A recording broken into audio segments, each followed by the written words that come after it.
When Grand Theft Auto Liberty City Stories was released on the PSP last year, GTA fans were not only excited about the handheld port, but the two inevitable sequels to follow. Once again showing just how far Sony's technology can go, Rockstar Games takes the PSP to Vice City.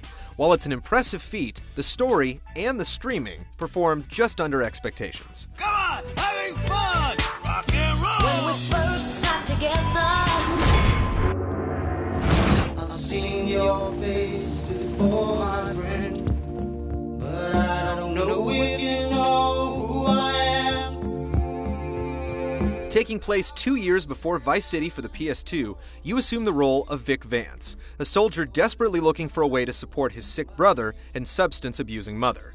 Unfortunately, the only way to make a decent living in Vice City is to kill people, sell drugs, or combine the two in many creative ways.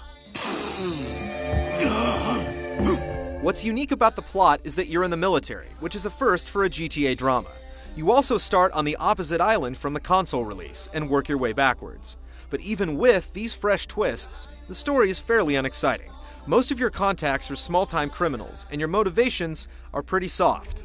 Vic is always complaining about not wanting to become a thug, right before running out and gunning down hordes of gang members.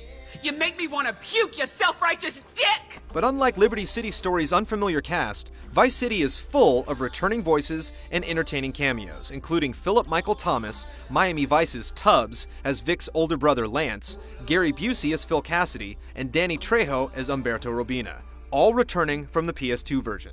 Not to mention GTA's first celebrity playing himself guest appearance in the form of soft rock guru Phil Collins. Shouldn't we call the police? This is Vice City, mate, seriously?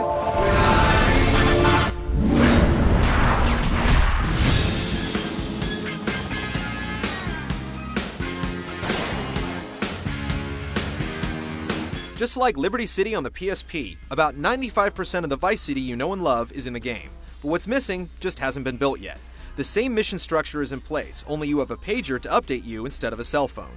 The pager is actually more convenient because you don't have to answer it or stand around chatting while you're talking to your next contact.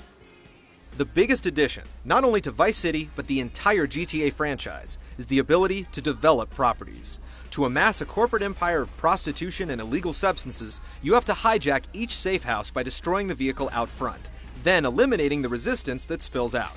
Once you've taken over, you can decide what type of business you want to start there and how big you want that enterprise to be. While it's fun to seize each property block by block, you'll eventually grow tired of it if you just want to burn through the story. Just like the turf wars in San Andreas, these sites are constantly under attack, and unless you want to dart across the map at a moment's notice to save a location that's only generating $1,000, you'll probably only set up as many of these as you have to.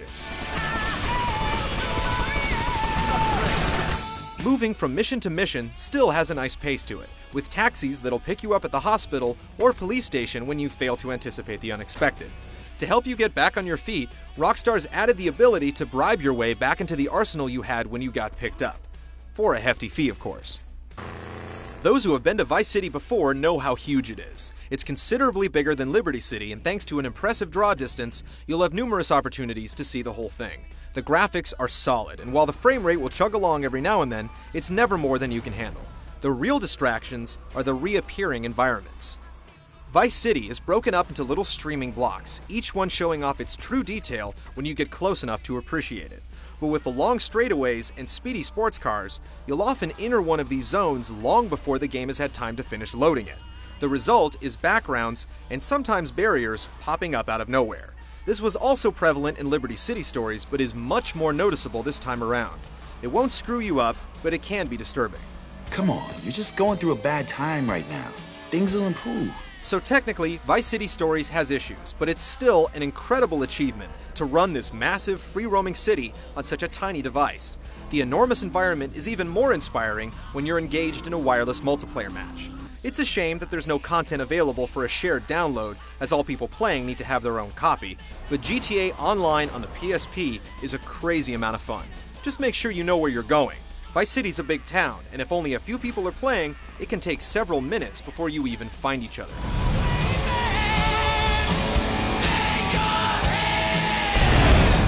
Also, no GTA release would be complete without a nostalgic custom soundtrack. And Vice City Stories has over 100 individual tunes to keep you tapping your steering wheel as you speed through the busy streets.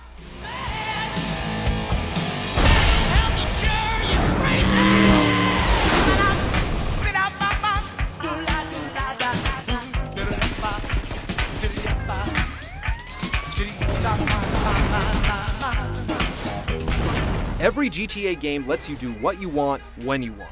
But in Liberty City Stories, there was a lot of functionality missing that had been previously developed and established on the larger consoles. Some of the absent abilities have been added this time, but it would still be nice to be able to jump a fence. What you can do is swim, fly helicopters and small planes, and ride ATVs, which first appeared in San Andreas. While we've seen all of those before, we haven't seen jet skis, which can either be taken on an open water joyride or run through a ramp labeled stunt course. All these add even more elements to the rampaging playground that is Grand Theft Auto. But no matter what vehicle you're driving, gun you're shooting, or thug you're brawling with, you'll have to deal with the PSP's limited controls. Nothing has changed here since Liberty City Stories, and that's not a good thing. With only one analog stick, there's no character moving and camera adjusting. This, combined with the smaller screen, gives you a limited perspective when compared to its TV resolution counterpart.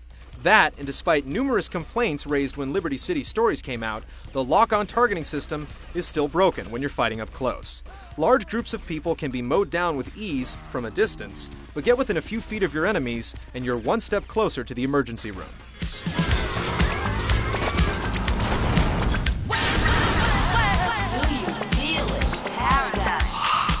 So, aiming can be a pain, climbing is impossible, and the single analog nub will most likely turn your left thumb into silly putty in a matter of minutes. But none of that goes far enough to make the game anything but an absolute blast to play. Whether you're on a rail-driven chase, a high-speed getaway, or a ballistic shootout, Grand Theft Auto continues to generate hours of free-roaming fun.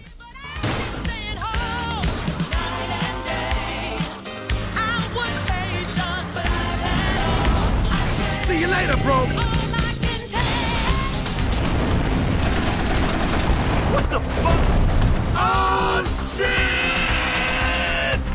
The latest GTA PSP adventure adds some gameplay features that were sorely missed in Liberty City, and new vehicles this series has never seen before.